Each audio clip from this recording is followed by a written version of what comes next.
Recording. All right, here we go again. Hello, Dr. Kathy Campbell. Welcome to the Raw Fork podcast and video channel. Welcome to the show. Thank you, Marina. It's really glad to be here. So, in your own words, why don't you just tell us a little bit about your background, where you grew up, where you went to school, things like that. My name is Dr. Kathy Campbell, and I'm an independent clinical community pharmacist, and I've been practicing in Owasso, Oklahoma, which is a northern suburb of Tulsa, Oklahoma, for coming close to 30 years. I've owned my own pharmacy for about the last 20 years. So I grew up in Tulsa. I grew up in a big family. I had the seventh of 8 kids. I went to school at University of Oklahoma. Really, I began practicing in places where I had a lot of autonomy. So right out of school, I was in a grocery store pharmacy, and then I went to what was really which was a managed care type pharmacy. That was an interesting model. And then as it happened, they closed those pharmacies, and that was when my husband and I had the opportunity to jump in to our own pharmacy in 2001. So I particularly love science, and I'm always a science geek, and I'm pretty creative. I've got kind of a creative mind, but I particularly like science that makes a difference in the quality of people's lives. So applied science has always been what really intrigued me. So what I figured out probably a decade ago is what I do with pharmacy and the palette of pharmacy is creatively problem solve for people. Okay. And what I'm saying now is the rest of my career is about helping my patients not need pharmaceuticals. So I evolved over the years seeing these patients who became closer to me than some family. And I did not want them to progress into illness. And the medicines, the more and more we gave, it just occurred to me that was not the only piece of the puzzle. So I started looking not only for my patients, but in my own health journey as to what else is there. And knowing science and really enjoying the chemistry and the biochemistry, it occurred to me the impact of nutrition and the impact of stress management it's biochemical.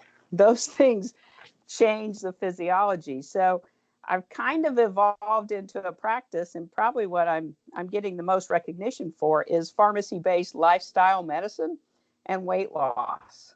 And I was fortunate enough to do a TEDx talk in 2018 that kind of had some of my personal point of view around obesity. And what an incredibly wonderful thing to help people be healthy, not be as sick. Those are two completely different paradigms. So absolutely, yeah, that sounds wonderful, and I'll certainly link it in the show notes for the TEDx talk you mentioned. So how did you kind of educate yourself after the pharmacy school education you received to get the other pieces of the puzzle that you mentioned to recommend lifestyle and stress reduction habits and weight loss tactics for your patients? Did you do some self-studying or maybe some more formal training around those areas? I've done a little bit of all of that. I think the biggest foundational piece is my own personal journey. I grew up obese in an obese family. So at 5 years old in 1973, I weighed 100 pounds. And there were no 100-pound 5-year-olds in 1973, but there was in our family. My grandfather weighed 350 pounds in 1930. So in the midst of the Great Depression, when there was no food, we were still an obese. We were the ones we had thrifty genes. We were the one that were going to survive the starvation. And so growing up with that kind of health focus, you just learn. And what was great is I was big in a big family, so I was normalized. There wasn't a psychological stigma around my being overweight. I found other ways to be valued that wasn't necessarily related to my size. That was a huge advantage. But what I did do was look at my health. So I was able to study that issue personally for 40 years, 45 years, Weight Watchers, diet pills, you name it. I've done it, studied it, read it, tried it. And sometimes it worked and sometimes it didn't. And it occurred to me that it wasn't for me about the food. There were other critical factors, some we knew, some we didn't know, that are still being elucidated. But if that was my experience as I interacted with patients, as I made certain observations and suggestions, or as I just researched the basic science, it just occurred to me that there's way more variables than eat less and exercise more, way more. And so I started sharing those with my patients, and they started finding a new level of help, a new opportunity to actually impact their health and well-being. And yeah, by the way, they lost weight, that wasn't too bad either. So yeah. And then, like I said, I really am a geek for science. I love it. I don't care if it's a nutrition journal or if it's a psychology journal. It's how the human functions, how life functions. So I have a bachelor's of zoology, a bachelor's of pharmacy, and then I went back and got my doctorate of pharmacy. And if nothing else with those degrees, we are medicinal chemists, right? Nobody takes as much chemistry as a pharmacist, period. Absolutely. Yeah. So we are the chemistry experts of the medical field. Now, I just didn't limit it to the chemistry of pharmaceuticals. I started looking at food pharmacology, and then I started looking at the much more complex and harder stress pharmacology, and started to figure out how can I help my patients with those more nebulous kind of chemistries that we know are being impacted. And that's been fascinating. So where did I study? I'm just kind of a junkie for CE. So I've always had 30 to 40 hours of CE every year since 92. And then I became a compounding pharmacist. And with compounding pharmacy, you tend to look for more solutions. And so there are companies that support compounding pharmacists that provide some really fantastic continuing education. So that started going into a kind of a foundational functional approach. And then I found A4M and I found IFM, which are a couple of the functional medicine approaches. And then I'm just always signing up to learn stuff. I have a bookshelf full of those books that we all got rid of right after school, and I go back and I read them. So that's kind of different. So yeah, I'm always looking for the reasons why people's bodies work the way they work, and is there a way we can optimize them so they have the health they want. Wow, beautiful. So yeah, I guess all that geeking out is paying off, huh? Well, maybe. I mean, people appreciate when I can share something that can make a difference for them, and where they and being able to share it in such a way. And I think pharmacists at our best do this better than anybody. We take very, very complex things and boil it down and say, go do this. And this is why. And I think that is, we're the best health coaches in 30-second nuggets that there are. Imagine if you actually give a pharmacist 30 minutes to coach someone and to support someone. The outcomes are pretty phenomenal. So I love that your motto is kind of like helping people feel better and reduce their pharmacological approaches and, taking pills.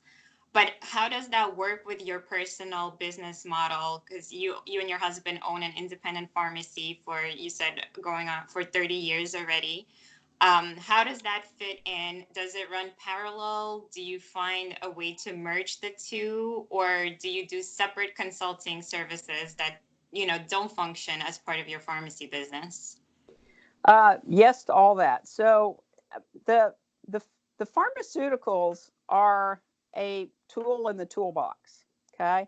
And about 5 years ago, it was very clear that as a business, pharmacists had lost control of their ability to profit, right? we lost control of our margin because we did not have the ability to set a price and set a profit margin. That was being controlled by other entities. And I actually asked my staff, how do you be a pharmacy and not fill prescriptions?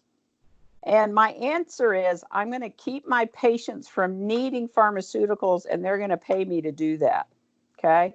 So I had to, but that was a challenge because pharmacy is kind of a one-trick pony, right? We have one product, and we were kind of hijacked. I mean, we even got rid of the soda fountains. That used to be a big product that pharmacies had. We even got rid of those. And in good faith, it was because of the overprescribing. We were trying to handle all of these prescriptions, do it well, not kill people. But at the same time, we were getting squeezed on the margin. And when I really identified that that was not going to get any better, I started stepping away from the prescription side and started building other products to sell to my clients. And you have to provide value. I mean, it has to be a product that is valuable to them. So I started becoming their expert resource on supplementation. I started doing some weight loss program, a health coaching program, where I could coach them over 12 weeks in their health. And by the way, we're going to lose weight. I actually also started doing cooking demos and some nutrition stuff in the pharmacy because people have a hard time right now knowing what to eat, and then the actual prepping of it or cooking of it. It's almost like we've lost that. A couple generations have lost the ability to cook. And so I felt like I needed to help them with that. So those are the kind of things I focused on, products that will keep people well and is an opportunity for them to engage with me to pay. I do have a consulting type of a wing to my pharmacy, and people do pay me to sit down and discuss their health, to strategize their health. Okay, so do you offer all of that as one-on-one packages, or do you have some group classes or online packaging available? Right now, it's pretty much one-on-one, and I do group events. So I do the group cooking demos. I do group hormone balance seminars. I am working on the online product, but I'm a little technologically challenged, so I'm still getting all that together. But right now, those one-on-one is probably the biggest one. But I tell you, the group events are fantastic. I'm also doing employer engagement, where I'm doing lunch and learns and starting to bring the health literacy and health understanding out to the employer so they can work on prevention as well. And that's fun too. And I am getting paid for that. So that's really, I think it's a good focus. That's really nice. So who's paying you for that? The employer. So the employer is paying me to come and do those seminars. So you're just networking with different businesses and just branching out and educating their staff. Yeah, and I really think that the employer has really been taken advantage of in our current health insurance system, because they are paying more and more. I mean, their profits have gone down and down and down, and because most of those profitability is going to the health insurance, the sick insurance, right?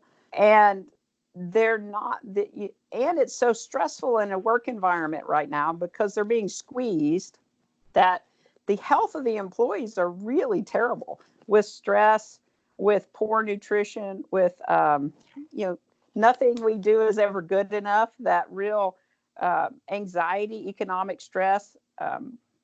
So what I tell the employers is, if you had 100 trucks that were blowing engines every year, you would probably go figure out why and see if you could fix it before they blew.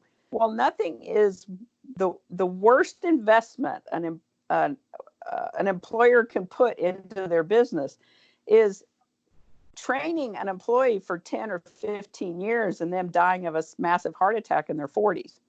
That is just from an investment in the business that can disrupt and derail the success of a business. So I just think there's a real opportunity for the employers to really step back and start looking at the health and prevention not just spending all that money to have this sick care available when it does happen. Wow, that's a really good point. I always think about our tax money also going into the health, the health industry, and just paying for all the medications in one way or another, or it just basically a burden. If a lot of our society is sick, it's a burden on all of us. It is, and you know what, I have that conversation with my congressional representatives. I'll go up and talk to them about the issues with insurance and all this stuff. But when I leave, I always end with this question. And the question is, we've got to start asking a different question about the health of our society. Not how do we get more medicines, but why do we need so many medicines? Why are we so sick? Because if we don't, the outcomes will be catastrophic. We've got to start looking, why do we need so many medications? And taking 13 meds a day is not health. Not needing 13 meds a day is much closer to health. And I think that's where we should be focusing as pharmacists and as all healthcare providers to get back to that. Yeah, I love that. So do you have any ideas as to how we can achieve that? Unload our burden and do a more preventative approach?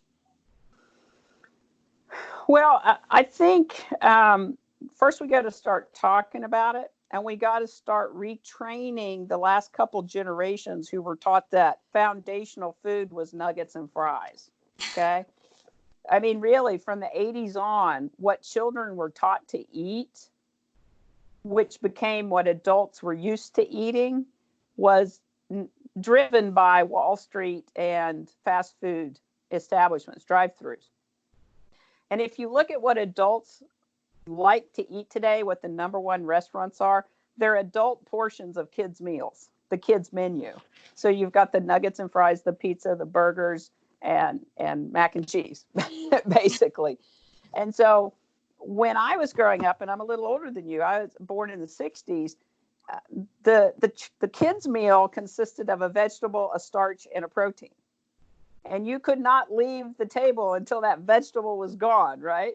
And that there was just a cultural shift that happened, that one, how you get food is through the drive-through, and two, what it looks like is nuggets and fries. So that's where we lost a lot of the cooking, and we lost a lot of the affinity, or even understanding the value of plant-based nutrition, which is vegetables, right? So our cultural norm shifted. Well, we got to shift it back. We got to start talking about what the body really needs to function optimally, not just what Wall Street wants to make money on. Yeah, and in addition, kids from an early age can be taught not to eat the kids' meal type things that you mentioned, but to actually look to the adults and copy them, mimic their plates. So if the adults are setting a good example, chances are the kids will be eating that same stuff, rather than looking that the adults are eating all this stuff. So now, of course, the kid is not going to go and eat a vegetable, when they don't have that around them. A lot of kids don't even know how vegetables look like, or how they grow and where they come from. Yep. Well, and I have even adults come to me and say, well, I don't like vegetables. I want to lose weight, but I don't like vegetables. And I say, I get that. I totally respect that. And it doesn't change the fact that your body needs them to function. All that plant is the biochemistry to operate our pathways, right? And, I was at a conference that this physicist stood up there, and they're studying the network of cells. It was really fascinating. But he threw up on this slide that had sweet basil on it. And they were studying the actual plant and the chemistry in the plant and how it works on the cell network. And there's 2,193 chemical compounds in sweet basil. That is phenomenal to me. It's incredibly complex. And the fact we don't have it means our complex body doesn't have that support but you know, two, what we've got, I mean, if you put sweet basil with olive oil and garlic, you just probably tripled the chemical variety for the body to handle. So we've got to get back to giving the body the foundational biochemistry, and that is food. At least that's a big chunk of it. Yeah, I remember old time debates like, oh, maybe in the future you'll just need a pill and you won't even need to eat because all your micronutrients and essential minerals will be in the pill. So to me, it was always like, oh, but where's the pleasure in that? You know, we like eating, we like the texture, we like the communion with the people around us at mealtime. So it's fine to enjoy that part of life. It's beautiful, but the types of food that we need should be based on our biochemistry, not just, like you said, on the ease and the industry that have become normalized. Well, and I think the industry wants to reduce it to down to that pill, right? And the reality is, we're too complex for that, and not just the nutrition, but it's also the microbiome. You know, when only 10% of our human body is human DNA. When I heard that, I was pretty struck by that, going, whoa, what's the rest? Well, there's all the other mitochondrial, bacterial, fungal, viral DNAs that are in there. And I asked my patients when I teach about this, I say, are they hosting us or are we hosting them? Mm-hmm. And I really think they're hosting us. And if we don't feed them some of the appropriate chemistry, they don't work as well, or they may become toxic, or the bullies start taking over, right? And so there is a complexity there that we are just beginning to grasp. And I think we have to stop reducing our health to a pill. We're way too complex for that. Genetics, I remember when the genetic microbiome was coming out and they were all excited. I think it was late 90s or maybe early 90s. They were mapping it. And they're like, oh, when we figure this out, we're going to have all this stuff we can do. Well, what they figured out was it's more complex than that. And that the actual genetics are designed to turn on and turn off and flex and to respond. And so just because you have X genetics, that doesn't mean that's your hardware. The software is life. Yeah. It is that food coming in. It is the wind that blows. It is the fear. It's early trauma. There's so many other components that play into this. And so, I just have kind of taken my fascination with understanding all that and tried to help people live a great life. That's really what my mission and passion is I want you to have a great life, and health is foundational to that, to me. Absolutely. And is that why you offer compounding services as well? Because it's more of an individual approach and more personalized? Like, what kind of services do you do? Absolutely. And I've told people that I do not compound as a business model, and I probably would have made a lot more money if I had. I compound because sometimes that's how you take care of the patient. That's how you clinically problem solve for some people, is in that compounding space. It is personalized, but it is valuable too. It is a creative way to have solutions that aren't reduced to the patent pharmaceuticals. We've got other solutions that are available. So where do you find yourself making the biggest impact with your clients, whether it's through your programs or one-on-one? Is it that diet piece? Is it eating more locally? Is it more plant-based? Is it looking at their stress? Or like, what's the biggest impact that you find yourself making? Well, that's a great question. That's a really great question. Healthcare happens one-on-one, okay? So I think ultimately it's connecting one-on-one and empowering the patient through my care, through pharmacist care. So ultimately what I know about a patient's body isn't as important as what they know, okay? So the more I can come and educate and help them understand their machine, then the magic happens. So that most of the things that I'm doing, whether it's social media, whether it's the seminars, or if I'm out even in leading something in the community, it's all foundationally so that they know more about their machine. Okay. And because they know more, they can utilize that to experiment with their machine, listen, and then generate a different outcome, or at least learn something more towards that end. Yeah, that's a really good point. So you kind of have to find what motivates them to create a better future for themselves and just encourage them and give them the tools that they could use so that their motivation is right there in the forefront, and then they go for it. They just make the changes because they realize something is more important than a convenient lifestyle of not eating vegetables, for example. Well, I operate with a fundamental assertion. I have a fundamental assertion that no one wants to be sick and no one wants to be fat. Okay. Now, often we are those things because of what we don't know, right? Or we live in a culture. I also assert that culture drives health, you and I don't. So, culture is the water the fish swims in, right? And we live in a particularly toxic culture right now where it's actually a little very different and very countercultural to be healthy, right? To actually not need those intervention is kind of radical. So once people kind of see that that's the game, and they learn what they didn't know before, all of a sudden they have different opportunities. And sometimes we make one choice and sometimes we make another. And I tell people there's no good food, no bad food. There's just what it does to you. And what we have to correlate, and what I help my patients do is correlate what is it doing to you. Then they get to choose. But it's empowering them to understand and then to responsibly and to, with all the information they can, make a powerful choice.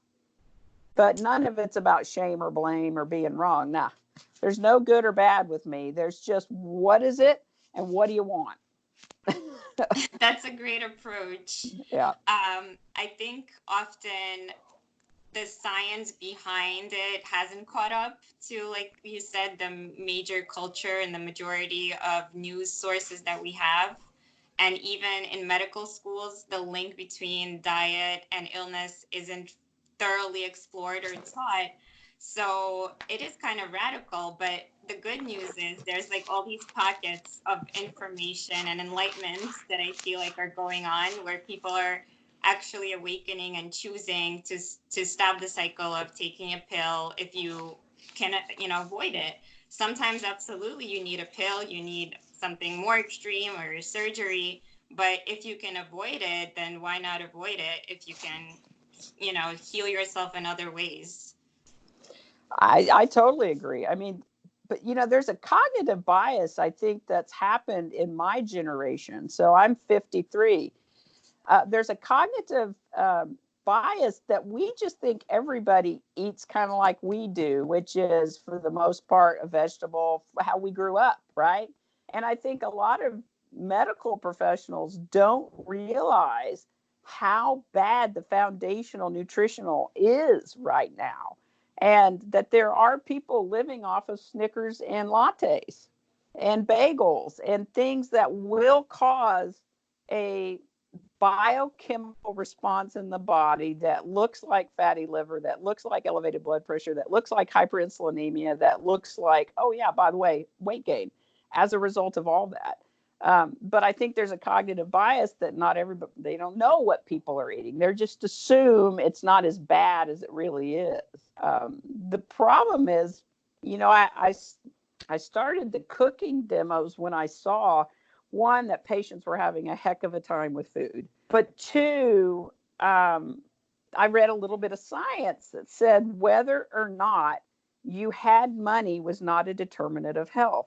Whether or not you cooked was. And so I was like, I got to get people cooking again. I got to get them stir frying. And so I just do like an hour demo in the pharmacy. and I'm peeling, I'm chopping, I'm sauteing, very simple, but they can see it. And I had a woman who came to December's, and this was so great. And then she came to January, and she said, Kath, I loved what we did in December. I've been cooking those. They've made such a difference.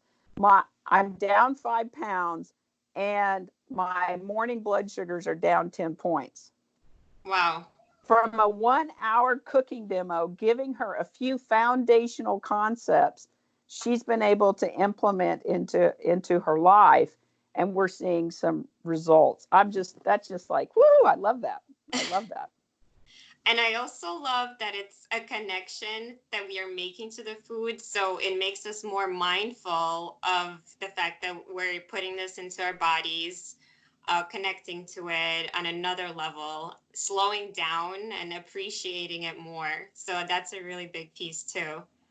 It is. And the other little piece that I think we all forget is the process of digestion and how long it actually takes the body to prepare to digest.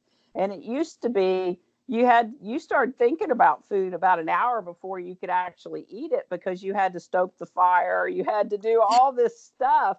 All the while you're thinking about that food, and then you start smelling the food. And so there is a process of digestion that we're missing too when we drive through and engulf. And I tell patients all the time, just because you eat a good diet, or if you eat a good diet, you take great supplements, but your gut doesn't absorb them into the bloodstream, did you eat them? And the answer is no, you didn't. It didn't get in there. So the key is getting the whole system to work. Yeah, absolutely. Like your enzymes start already kind of in the saliva, they start developing in the gallbladder and liver, they're already preparing to digest. And if they're not there, then your whole digestive tract slows down and you're burdening. And now you have to spend extra energy digesting. And sometimes your nutrients get depleted with the digestion process, depending on what you're ingesting. So it's, the slowing down and being mindful actually goes a long way. Long, and chewing. That helps And chewing. too. Well, It helps a lot. And my TEDx talk was, I named it Obesity, the Modern Famine. And the main tenet is that we are starved at the cell. And basically the mitochondria doesn't have the vital nutrients to work. And arguably there's evidence to say not only they don't have the nutrients, they are particularly bombarded with things they have to fight against, but the cell is starved. And so what the body does in that kind of a crisis is downregulate and go into a crisis mode, which it looks a lot like obesity. Yeah, metabolism slows down. You're trying to survive. It's going to survival mode, so it's going to hold on to the extra calories and weight. So how did you get onto the TEDx platform, and what are your current endeavors? I tell people it was an email from God. So I don't know. I just got an email that invited me to to propose a topic at my local University of Tulsa. And so I just typed it up and pushed send, and then they called me for an interview, and I just went in and spoke of what I'm so passionate about. And they said, we would love it. And so I went through that arduous process. That's a very interesting process. I am glad I did it, but my physiology, the stress of that was very interesting to watch and to feel my body shift within that stress. So that was very interesting. But it was a fantastic opportunity, and I was happy with the results. Currently, I think what I'm most excited about is I've been asked to help pharmacists around the nation to start thinking this way. And so I created with NCPA, National Community Pharmacists Association, a course. And the course is called Creating Health, Pharmacist-Led Lifestyle and Weight Management. And so we kicked that off in October. We're going to be delivering it around the nation this year several times. I've got one on March 20th in Washington, D.C. And it's an 8-hour course that covers the breadth of lifestyle approach, which is all the little pieces of the puzzle, right? And for pharmacists to step back and not just be hooked on to the pharmaceuticals, but and I remind everybody, most medications are only approved by the FDA as an adjunct to diet and exercise. They're not even supposed to work without those other two. And so I just started talking and helping the patients with those other two in an effort to get better outcomes and have those medications actually work. And so when I say the rest of my career is about my patients not needing pharmaceuticals, you could also say not needing more, because if we don't have the ones that are taking work, they're going to end up needing more and more and more and progress. And so Yeah. this approach is about optimizing their health at any stage. And if that requires a pharmaceutical, great. But who better than a pharmacist to help them with that? So that course I'm really excited about. I'm working on a local grant, pretty big statewide grant right now, because I really want to bring this lifestyle approach definitely to my community. But I think grant opportunities may be something pharmacists can find some resources to do some of this stuff. So I'm playing in that field right now. What else am I doing? And I'm running a pharmacy too. I mean, we're still doing that. I've got the cooking. I'm really excited about bringing cooking information to pharmacies around the nation.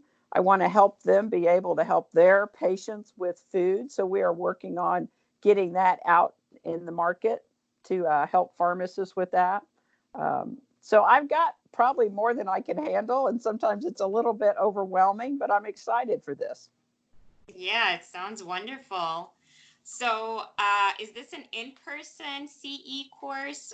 Is it a one-time, one-day deal, or is it spread out into modules? And what platforms are offering it? Currently, it is a 8-hour CE, one day. We are in the process this year of creating modules to go online, but that'll probably, our goal is to deliver that late, probably October of 2020. So that is coming. I'm excited about that. Basically, with the 8-hour course, I had to figure out, do I go deep in a narrow amount or do I go shallow and broad? And I went shallow and broad, and the onlines are going to be deeper dives into each of the components. So I'm excited about that, and that is part of my to-do list this year. Nice.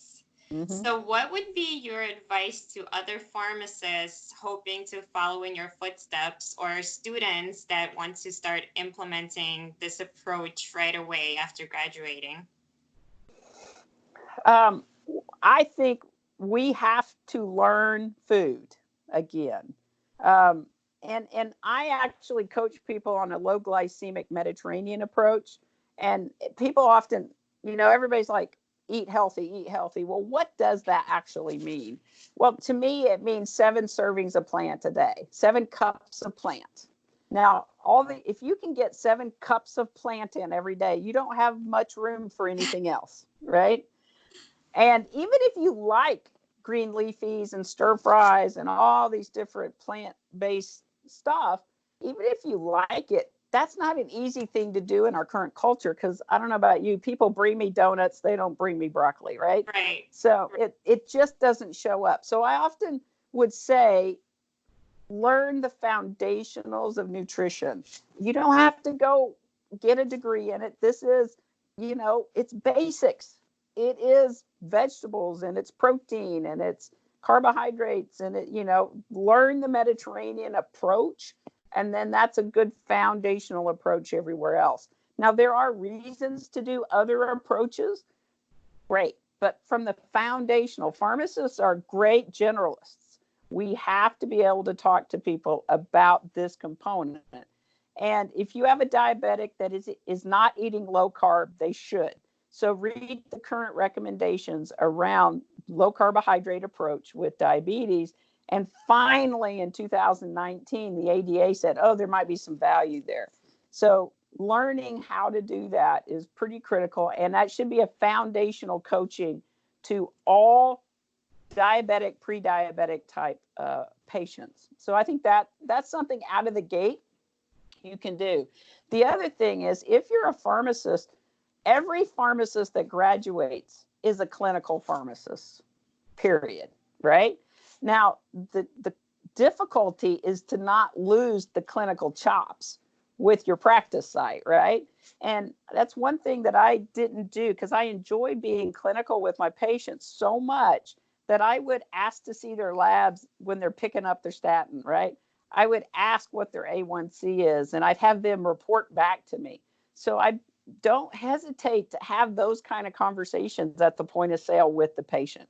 And remember, healthcare happens healthcare provider to patient. That's where it happens. And we can't let anything get in the way of that therapeutic relationship. So, that would be my foundational stuff. I do like functional medicine and the science base of that, but I don't think you have to go get a certificate in that to be able to make these kind of recommendations. The foundations are simple, but they ain't easy right now. Our society does not make it easy to eat well, drink well, sleep well, have fun, and rest and recover, right? Those are the foundations of life. And we have to get back to that as healthcare providers and factor that into the whole therapy. So I love, the idea of dispensing less pharmaceuticals because our patients will be getting healthier. So how do you think we can make it part of the business model and actually get paid for those services of improving health outcomes? That's a great question. And I was having conversations about that today.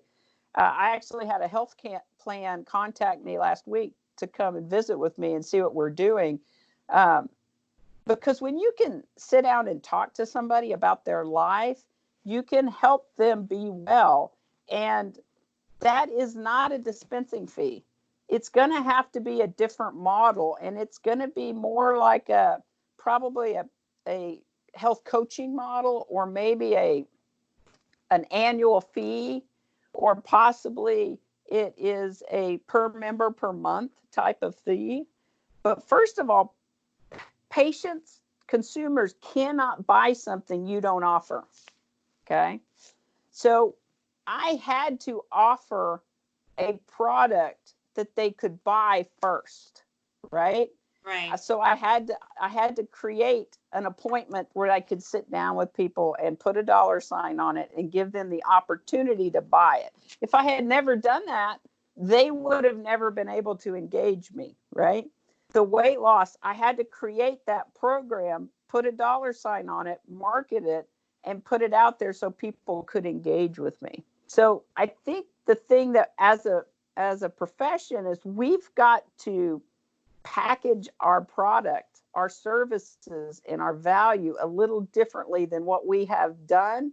And it's going to take some effort, and it's going to be uncomfortable because we're not really good at bragging on ourselves or marketing ourselves. Does that answer that? Yeah, thank you so much. So if you just have a couple more minutes, I have a few rapid fire questions left. Okay. All right. Sure. What's the number one thing listeners can implement right now to improve their quality of life? Low carbohydrate approach. Do not drink sugar. Get the sugar out. And if you can a carb audit is something I'll have my patients do. Well, they will just audit the amount of carbohydrates going in their body. I tell them, don't change anything. I want to see how much. And that's total carbohydrate minus fiber equals net carbs. And it's kind of a simplistic way of doing it, but it really has people start looking at the quality of that chemistry going in their body. So that's one thing. I think the other thing is get 8 hours of sleep. Nice. Absolutely. People forget and underestimate the sleep also.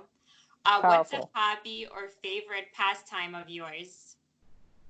I actually really like home improvement or mowing lawns, lawn work. I grew up and I put myself through college doing some of that, but when I do it, it's a place where I can think and I can it's kind of methodical. So I like doing that a lot. Yeah, it's like a moving meditation. It is. And you accomplish stuff too. So I Yeah. like that. What's a favorite beverage that you prefer to drink? Um, I do like it. I like green tea, but I like water with lemon. I don't have very many. I do have a little indulgence with some coffee with a little bit of sugar in it. That's about the only three things I drink. All right, keeping it classy. So I want to thank you, Dr. Kathy Campbell, for coming on to the show and sharing your wisdom. And please tell the listeners how they can learn more about your work and get in touch with you. Oh, absolutely. So you can contact me at Kathy at Dr. Kathy Says. That's Kathy at DrKathySays.com. You can look me up on our website at drkathysays.com. And like I said, by all means, check out my, I would love to hear what you think about the TEDx. It's Kathy Campbell, Obesity, the Modern Famine. So feel free to just keep in touch, reach out, and I'd be happy to visit with anybody. Awesome. Thank you again. And I'll have all that information in the show notes for our audience. Have a great evening ahead. Thank you, Marina. Really appreciate it. All right. Take care. Bye bye. Mm-hmm.